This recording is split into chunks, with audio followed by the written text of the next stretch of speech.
निर्माण का अर्थ होता है जिस व्यक्ति ने जिस पर्पस से दान दिया है उसको उस रूप में उपयोग न करके निजी रूप में उपयोग करना निर्माल कहलाता है।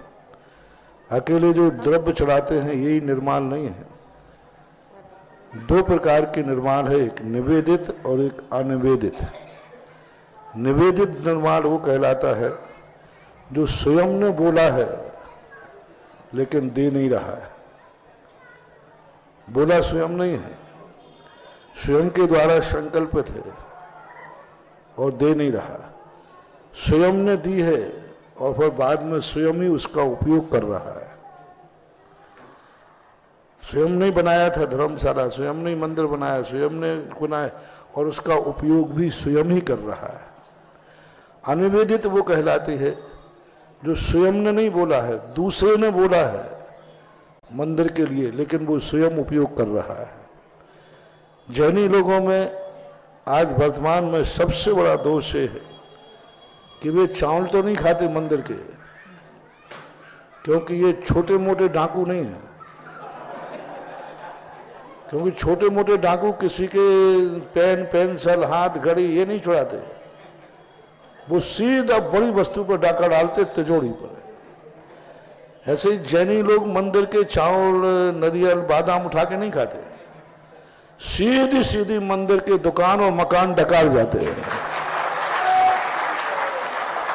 सीधा सीधा सीधी पूरी मैं दुकान डकार जाएंगे, मकान डकार जाएंगे, कब्जा कर लेंगे और खाली करने के नाम पर तो भगवान ही मालिक है। और उस दुकान से आजीविका चलाते हैं, लेकिन वही दुकान बाजू में किसी की प्राइवेट हो या स्वयं की हो तो 25,000 रुपया, 20,000 रुपया ले, और मंदिर की दुकान का वो खुद 500 रुपया दे रहा है। ये महानिर्माण है, बहुत बड़ा निर्माण है। आज सारे कैसे लोग थे पहले, लोग मंदिरों को इतने बड़े बड़े, यही सी मजार मंदिर का देख लो, बाजार मंदिर का, सब मंदिरों के पास जिस गली में निकलो वहीं के महाराज ये मंदिर का दुकान है, मंदिर की धर्मशाला है, मंदिर का मकान। आज वो मकान करोड़ों करोड़ों के हैं।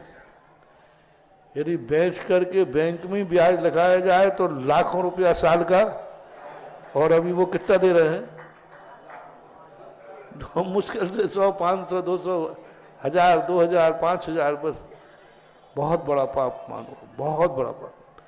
जिस व्यक्ति ने दिया था किस भावना से दिया था, दूसरे की वस्तु ग्रहण कर लेके और अपने उपयोग में ले रहे, और असमर्थ नहीं, समर्थवान। एक व्यक्ति ऐसा असमर्थ है कि भाई वो जाए कहां, है ही नहीं उसके पास कुछ। उसको भी मेरा कहना है फुटपाथ पर हाथ ठेला लगा लेना, लेकिन मंदिर की दुकान लगाकर लेकर के कभी आजीविका मत चला। मत सोचो कि आज तुम्हारे पुण्य का उदय है। और कई लोग तो इतने बड़े आदमी हैं कि जिनके मार्केट बन गए, जिन्होंने खरीद के मॉल बना दिए, लेकिन अभी भी मंदिर के मकान दुकान पर कब्जा किए। करोड़पति हैं, कोई कमी नहीं है, फिर भी किए। तीसरे वो हैं जो मंदिर को तो 500 देते हैं और उसी को दूसरे पे किराए पर लगा करके 10,000 में कर देते हैं। ये पाप ऐसा बनता है, मत सोचो कि तुम्हारे अभी पुण्य का उदय है।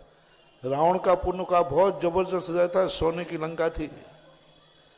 आज उसके पास रहने को मकान नहीं है, खाने को दाना नहीं। इतना बड़ा आदमी था जिसका कहानी की बात कही, धन्य कुमार थे, हाँ, अक्षय पुण्य वाला। 56 करोड़ की दीनारें थी जिसकी, 56 करोड़। टीकमगढ़ में कोई भी नहीं है इतनी करोड़ का दीनारों कमारे। इतना बड़ा आदमी था, लेकिन एक जीव ऐसा आया उस घर में जिसने पूर्व भाव में मंदिर की संपत्ति का उपयोग किया था, मंदिर की संपत्ति अपने कब्जे में रखी थी और करोड़ों का व्यापार था, सब कर रहा था, लेकिन मंदिर पे कब्जा किए थे। ऐसा पुण्य आया कि जन्म होते होते माँ मर गई, पिता मर गए, 56 करोड़ की दीनारें सब विलय को प्राप्त हो गई। और अंत में जब भीख माँ, कोई मजदूरी नहीं देवे, अंत में एक राय कहीं गया तो उनका सेठ जी का एक मुनीम था, वो पहचान गया, अरे तो हमारे सेठ जी का बेटा है। उस मुनीम ने उस बच्चे को एक सोने की गिन्नी दी, वो हाथ पे रखी और वो अंगारा बन गई, उसने फेंक दिया, अंगारा बन गई, फोले पड़ गए। अंत में जाकर के उसको चने की पोटली दी, लेकिन वो भी फट गई, घर तक एक मुट्ठी भर चने ला पाया। अवध ज्ञानी मुनिराज से पूछा कि भगवान ये कैसा पापी जीव आया है, ये कौन सा पापी जीव है जो आज इसकी दशा ऐसी है कि इसके जन्मते ही सब खत्म हो गया। तब मुनिराज ने कहा ये टीकमगढ़ का व्यक्ति है। क्यों? कहानी कोई लंदन वाले की सुनाऊं क्या? कोई लंदन वाले की थोड़ी है कहानी, तो जहां है वहीं सब पे लागू।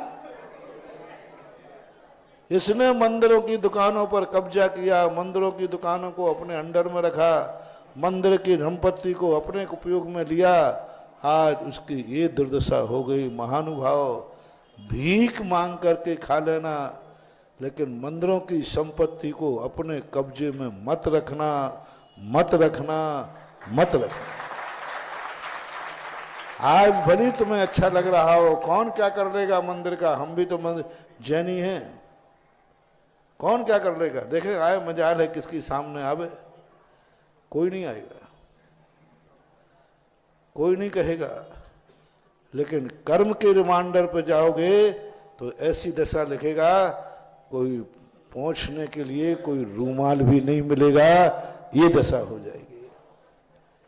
इसलिए मेरा तो अपने भक्तों से खास तौर से कहता हूं, फुटपाथ पर दुकान लगा लेना, कभी मंदिरों की संपत्ति को अपने कब्जे में नहीं रखना, अपने उसमें नहीं रखना। कभी यदि मंदिर की संपत्ति लेना ही पड़े तो ईमानदारी बरतना, बाजार में जो रेट है वो भी मजबूरी में लेना, जब बहुत मजबूरी हो। बाजार में रेट है उससे 1 रुपया ज्यादा ही मंदिर के नाम से देना चाहिए, कभी ऐसा मौका पड़े तो। अरे जैनी से यदि मान लीजिए, मैं तुम्हारा एक उदाहरण देता हूं आपसे, ये शास्त्रों की कहानी नहीं, आपसे पूछता हूं, आप सब जैन तो हैं, जैनी नहीं है, जैन तो है। आपको 3 दिन से खाने को नहीं मिला है, भूखे हो। मात्र एक ही तरीका है कि मंदिर की वेदी पर जो चावल चढ़े हैं ये उठा के ले जाओ और खिचड़ी बनाकर खा लो, बस ये मिलो, और कुछ मिलने की उम्मीद नहीं है, कुछ भी नहीं मिलने वाला। मात्र चढ़ी हुई जो द्रव्य है, जो चढ़ा दी है, उसको उठाकर खा लो तो मिल जाएगा, नहीं तो भूखे रहना पड़ेगा। आपकी आत्मा क्या बोलती है? बस ये चावल चढ़े हैं मंदिर में, भगवान की वेदी पर पूजा के, यही बस, और कोई खाने को है नहीं, और भूख लगी हुई है, और कुछ भी आगे पीछे कुछ मिलने की उम्मीद नहीं है। तो बोलो क्या निर्णय होगा आपका? अष्टद्रव्य चढ़ी हुई उठाए खाना शुरू कर दोगे? नहीं।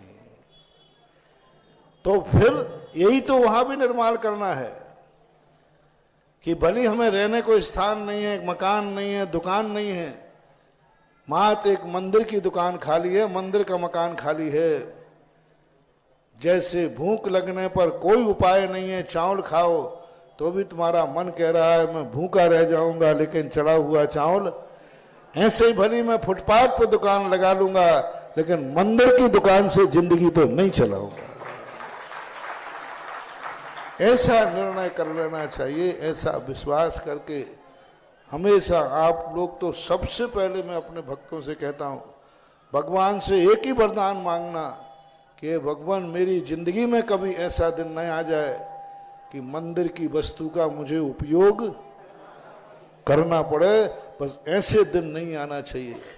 आज तुम्हारी अमीरी, अभी मत सोचो तुम कह रहे पूर्वहर का पुण्य पड़ा है।